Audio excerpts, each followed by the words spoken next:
Peter Yang has a YouTube channel with 30,000 subscribers. I think he's got 150,000 followers on Twitter. It's not even called Twitter, is it X? Talking about AI, and he interviews builders. It's really cool. So he put together a list of hot takes to cut through the AI hype, build useful AI products, and build useful AI teams. And I wanted to pull it up because it's really cool. You'll be able to see it if you're on YouTube. If you are not, otherwise I'll read through them because I think these are cool. So the first one, the term AI PM, so AI Product Manager, has become meaningless branding exercise. Everyone's an AI PM on LinkedIn these days, but slapping AI PM on your resume doesn't make you one. What matters more is showing proof of work. What did you actually ship with AI recently, and does it solve a real customer problem? So important. A lot of people are dabbling with vibe coding tools. Awesome. Great. I want you to. That's why I'm doing a live stream showing you how to use these things. But you need to ship, you need to build things and get them out into the world, because as I was answering one of the other questions, the difficulty with building is not coming up with the idea and building the first draft. The difficulty with building is dealing with all of the edge cases and all of the complexities that you didn't envision when you first come up with your idea. And to get to those edge cases, to get to all the problems and the bugs and the unexpected usages that your customers are going to be asking for, you need to ship. You need to get it out into the hands of other people. So it's all well and good building for yourself. That's fine, absolutely. But if you want to really go to the next level, you need to ship. So what I'm going to be doing with my lives in particular, I'm going to be shipping a new piece of software every single month. I think am I making that commitment? It's a stupid commitment, but I'm going to go for it.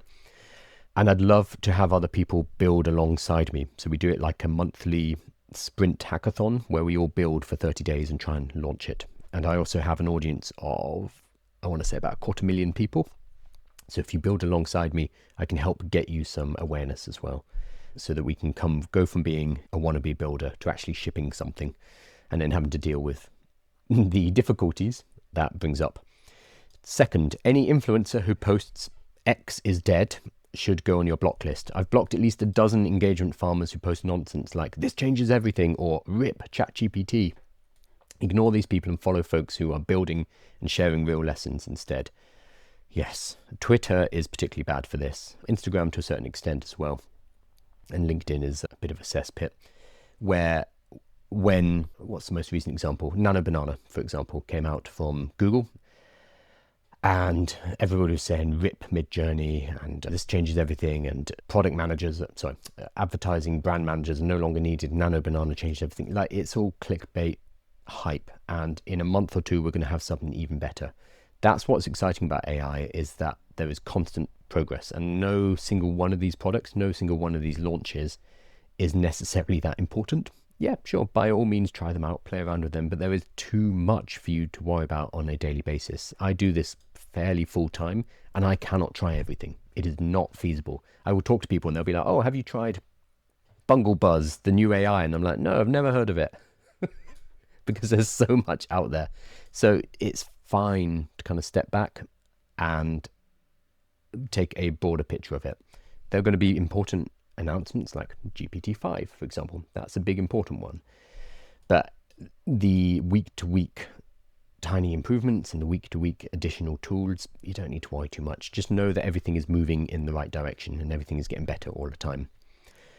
3, retention is the real signal, not ARR, annual recurring revenue. Despite billions of dollars being poured into AI, I only use a handful of AI tools regularly. Yep. Good retention is what matters, and it's incredibly rare in the AI space. Founders and investors who only chase ARR, so recurring revenue numbers, while ignoring retention rate, are in for a rude awakening. So what's happening right now is people are launching tools, they're getting VCs, venture capitalists, to give them money, and they are boosting, going public. Base 44 in particular are doing this a lot right now, getting their numbers up. So they get really high annual recurring revenues, so they can get more investment and they can continue to keep that flywheel going. However, as Peter is saying, and I agree with this, there's very few tools that I think I'll be using a year from now. Yeah, I'll try out a bunch of things, but there's a few go-to tools. So for him, he's saying his AI assistant is ChatGPT, Claude, and Gemini. Yeah.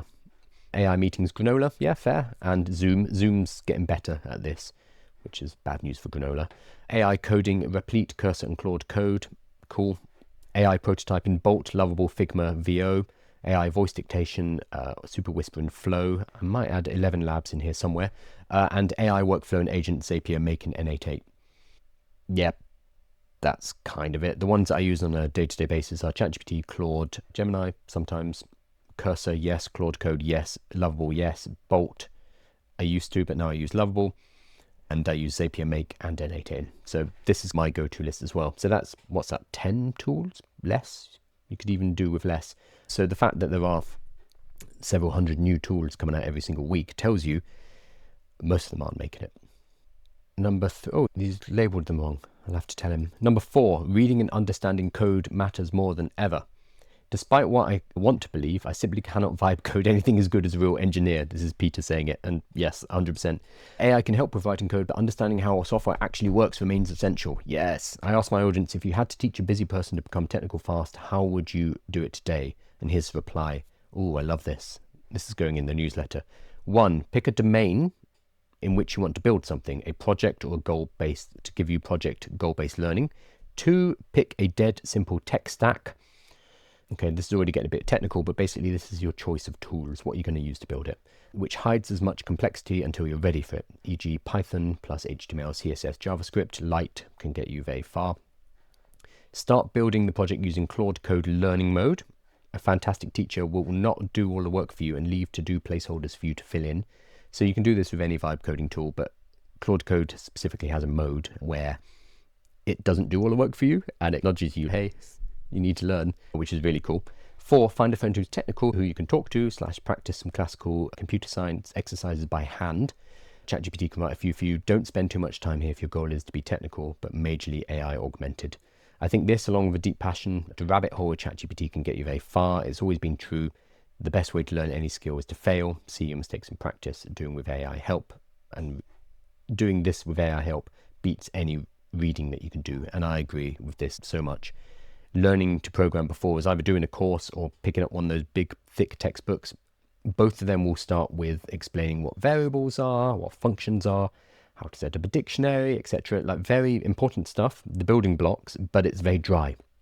So the problem is a lot of people bounce off coding because they can't get through that wall of information at the beginning. What's important to do is to start to build something cool, and then you hit problems and you realize to solve those problems you need a way through, and that's going to be by learning code. And you can talk to ChatGPT about that, you can talk to Claude about it, you can put Claude Code into learning mode so it forces you to learn as well. But this all requires us to want to learn and to not be lazy.